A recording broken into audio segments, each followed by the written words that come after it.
Good morning, नमस्कार, सत श्री अकाल। कैसे हैं आज?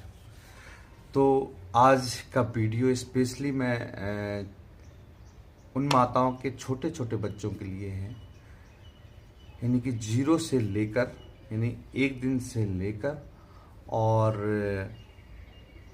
5 वर्ष तक या 10 वर्ष तक के बच्चों के लिए।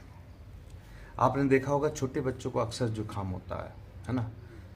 छोटे में निमोनिया हो जाता है, उनको अक्सर जुकाम होता रहता है, बहुत ज़्यादा बलगम निकलता है, सांस नहीं ले पाते, तकलीफ होने लगती है। तो जब बच्चा पैदा होता है तो हमारे अंदर वात, पित्त और कफ तीनों शरीर में विद्यमान है। तो कफ बहुत अधिक होता है जब बच्चा पैदा होता है, यानी जब बच्चा छोटा होता है तो कफ की मात्रा बहुत अधिक होती है शरीर में।